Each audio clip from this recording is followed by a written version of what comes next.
কোনো সম্প্রদায়কে দিয়ে মানুষকে বিচার করা যায় না। বিজেপি মানে মতুয়া না।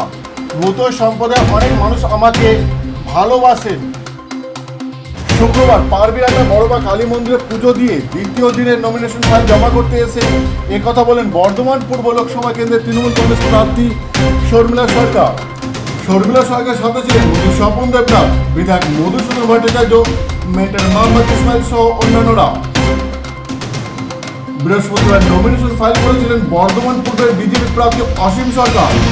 যে অসীম সরকার কালনার মাটিতে পা রেখেই নিজের প্রতিপক্ষ তৃণমূল কংগ্রেসের প্রার্থী শর্মিলা সরকারকে নিয়ে নানা ধরনের গান গেয়েছিলেন। সেই অসীম সরকার গতকাল নমিনেশন ফাইল করতে এসে বর্ধমান পূর্বের প্রার্থী শর্মিলা সরকারকে মা বলে সম্বোধনা করেন। বিজেপি প্রার্থী অসীম সরকার মন্তব্যের পরিপ্রেক্ষিতে মুখ খুলতে চাইলেন না শর্মিলা দেবী। তবে লোকসভা নির্বাচনে জয়ের বিষয়ে 100% আশাবাদী তৃণমূল প্রার্থী। বর্ধমান থেকে সৈনিক রিপোর্ট, বিপি নিউজ, পূর্ব বর্ধমান। আমি ওই মাকে প্রণাম করি, সে একজন মা তো। তবে আমি অবাক হয়ে গেছি যে উনি অদৃশ্য মনের রোগ সারেন, কিন্তু দৃশ্যমান যে চোরের দল, ধর্ষকের দল উনি দেখতে পান না। এটাই দুঃখ। এই জন্য ওনার বিরুদ্ধে ভোটগুলো যাবে। এটা দেখুন, উনি প্রথমে তারপরে মাকে তো আর গালাগাল দেওয়া যায় না, আমি ওনাকে আর কিছু বলবো না। মানে উনি বাজে কথা বলেছেন, যা করেছেন আমি সেই নিয়ে কোনো কথা বলতে পারছি না। তবে যাই হোক, মানে একজন মানুষকে যখন আমি মা বলবো তখন আমার মনে হয় তার সম্পর্কে একটু শ্রদ্ধা থাকাটা দরকার।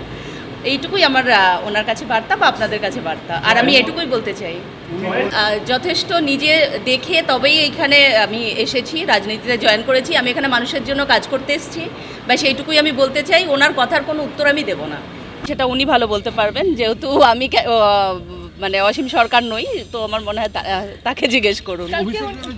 টিপস কিছু নেই, আমাকে জিজ্ঞেস করলেন প্রচার কেমন হচ্ছে, আর ব্যাস ওইটুকুই কথা। আর কোনো রকমের কোনো প্রবলেম আছে কি না, ব্যাস ওইটুকুই কথা হয়েছে আমার সাথে। আমার মনে হয় না কোনো সাম্প্রদায়িক দিয়ে মানে মানুষকে বিচার করা যায়। বিজেপি মানে মতুয়া নয়। মতুয়ারা প্রচুর লোকজন আছে যারা আমাকে ভালোবাসেন, তারা মানুষ দেখছেন, তারা দল দেখছেন। সুতরাং যে কাজ করছে, যে পাশে থাকছে এবং যাদেরকে মনে হচ্ছে যে বিশ্বাস করা যায়, সেরকম লোকজনকেই তারা নিশ্চয়ই ভোট দেবেন। তার মধ্যে আমার মনে হয় আমি পড়ি। সুতরাং আমার সেক্ষেত্রে কোনো অসুবিধা হবে বলে মনে হয় না।